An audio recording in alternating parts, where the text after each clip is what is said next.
Hello everybody. বাঙালির প্রিয় খাবার বাঁধাকপি। তো অনেক রকমের রেসিপি খাও তোমরা বাঁধাকপি নিয়ে। তো আজকে আমি চলে আসলাম বাঁধাকপি নিয়ে। তো দেখো বাঁধাকপি, সিম, আলু আর এখানে ছোলা দিয়েছি, আগে থেকে আমি সিদ্ধ করে রেখেছি। আর তার সাথে আছে বেগুন। তো বেগুনটা ভালো করে ধুয়ে কেটে আর নুন হলুদ দিয়ে ভেজে নিয়েছি। আর এখানে দেখো পেঁয়াজ, লঙ্কা, টমেটো কুচি, আদা রসুন বাটা, আর এই মাঝখানে ছোটো বাটি দেখছো এখানে জিরে আর গোলমরিচ আর একটা শুকনো লঙ্কা বেটে নিয়েছি। তো বেগুন ভেজেছিলাম, তো একটু তেল রয়ে গেছে কড়াই, আর একটু সামান্য তেল দিয়ে নিলাম। তো তেলটা গরম হয়ে গেছে, আর এখানে দিয়ে দেবো পাঁচফোড়ন আর জিরে ফোড়ন আর শুকনো লঙ্কা ফোড়ন। তো লাল লাল করে ভেজে নিতে হবে, যেহেতু একদম ভাজা হয়ে গেলে তারপরে দিয়ে দেবো। দেখো পুরো ভাজা হয়ে গেছে শুকনো লঙ্কাটা আর জিরেটা। তো এরপরে পেঁয়াজটা দিয়ে দেবো। পেঁয়াজটাও ভালো করে ভেজে নিতে হবে লাল লাল করে, না হলে কাঁচা ভাব থাকলে গন্ধটা লাগবে তরকারি, তো তরকারি ভালো হবে না। তো এরপরে দিয়ে দেবো, দেখো অনেকটা লাল লাল ভাজা হয়ে গেছে পেঁয়াজটা। এরপরে দিয়ে দেবো কাঁচা লঙ্কা।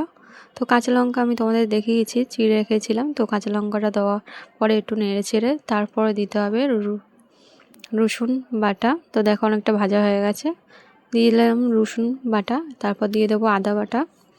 এটাও ভালো করে কষিয়ে নিতে হবে, ভালো করে ভেজে নিতে হবে, যেন না গন্ধটা থাকে রসুন আর আদা বাটার। তো গন্ধ থাকলে তরকারি গন্ধ গন্ধ লাগবে আদা রসুনের।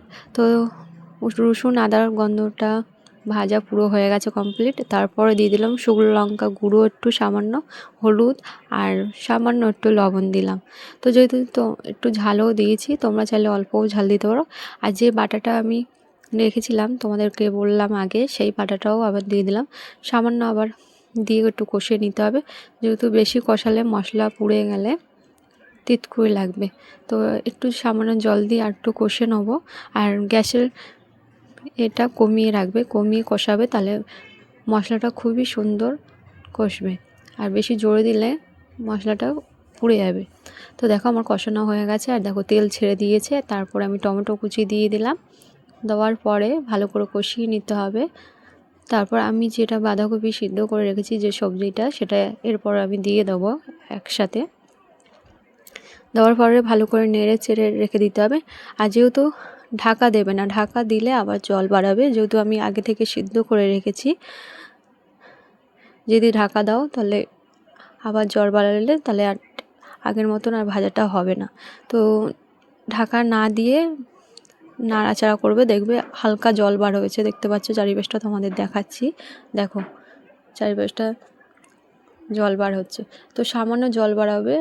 আর এই জলটাই দিয়ে কষিয়ে নিতে হবে ভালো করে, একদম গামাখা করে নিতে হবে। তারপরে আমি দিয়ে দিলাম বেগুন ভাজাটা। তো বেগুন ভাজাটা হালকা উপর দিয়ে রেখে দিতে হবে।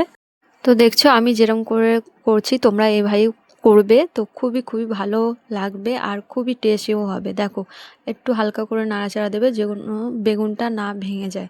তো দেখো কত সুন্দর লাগছে, কালারটাও দেখো কত সুন্দর এসেছে। আর তোমরা চাইলে এখানে চিনি দিতে পারো, নাও দিতে পারো, যেহেতু আমি চিনি দিচ্ছি না। তো একদম তারপরে ধনেপাতা কুচিয়ে দিয়ে দিলাম, উপর দিয়ে ছড়িয়ে দিতে হবে এরকম করে লাবানোর আগে। তো আমি দিয়ে দিলাম। তো আগে তোমাদের আমি ধনেপাতাটা কুচিটা দেখাইনি, তো লাস্টে আমি তোমাদের দেখিয়ে দিলাম। তো আশা করি তোমাদের ভিডিওটা ভালো লেগেছে, আর অবশ্যই আমার ভিডিওগুলো দেখবে, খুবই খুবই ভালো লাগবে। তো প্রথম থেকে শেষ পর্যন্ত দেখবে, আর ভালো লাগলে একটা লাইক আর শেয়ার করে দিও বন্ধুরা। তো দেখো পুরো এরম কষাবে, একদম পুরো এরম গামাখো করবে, তরকারিটা খুবই ভালো লাগবে আর খুবই টেস্টও হবে। আর এরকম করে একদম লাবিয়ে নেবে। তো আমার হয়ে